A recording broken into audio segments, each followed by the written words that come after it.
of the 16 days of activism against gender-based violence, allow me to start with that, Madam Speaker. And I want to laud the President because he pronounced himself clearly, even his meeting with women leaders, Madam Speaker, and committing even resources to fight this menace, Madam Speaker. Madam Speaker, it cannot be normal that in the last 3 months, we have about 97 women who have been killed, mostly by intimate partners, Madam Speaker.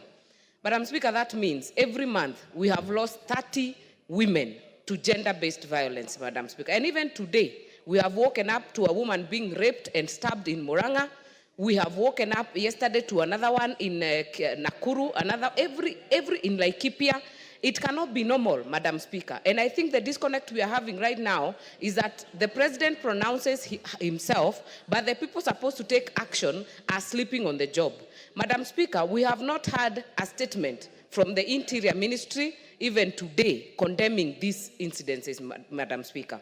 Madam Speaker, last year, a girl in my constituency, Jasmine Joki, from Kasambara village in Barok, was raped and killed brutally. A 12-year-old was raped and killed in broad daylight, Madam Speaker, as she left school. Madam Speaker, that was September 12, 2023. Suspects were arrested, DNA was harvested. It took 6 months to actually hear of that DNA again. Why? It was taken to Kisumu because we don't have any testing center in Nakuru. We don't have a testing center in Eldoret. We don't have testing centers in so many of these counties, Madam Speaker. And Madam Speaker, the Ministry of Interior will boast and say, we have spent billions in buying equipment to modernize our fighting equipment, Madam Speaker.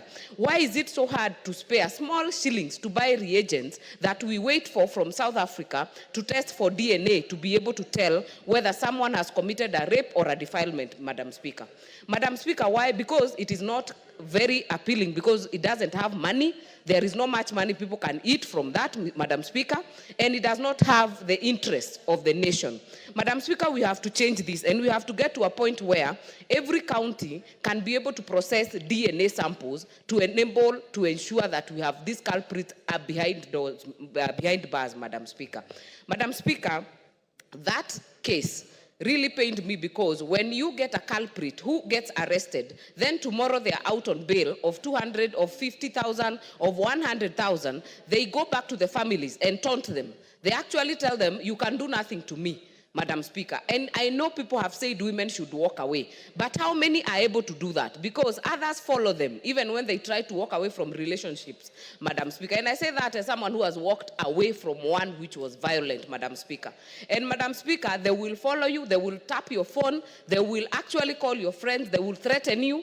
And if you don't have the financial independence, you are not able to walk away. So I would actually say that we are not doing well. We must loop in the judiciary. This issue of just giving them bail and they walk is another problem, Madam Speaker. You go to the police, gender desk are mere desks. Actually, I think they even moved the desks from the police, Madam Speaker, because the idea was to give women a safe place to actually report these issues when they happen. And it is not happening. The judiciary must have a fast lane to actually be able to curb the issue of gender-based violence. That also applies to boys and men, Madam Speaker, that we also have safe spaces where they can report and talk about it, because the stigma is quite huge and it is associated by reporting any abuse meted on men or boys. Madam Speaker, that for me stood out. The other issue, Madam Speaker, is of course the economic growth. I hope that we can be able to translate these to the pockets of Kenyans so that they can feel what the President is talking about and not just percentages.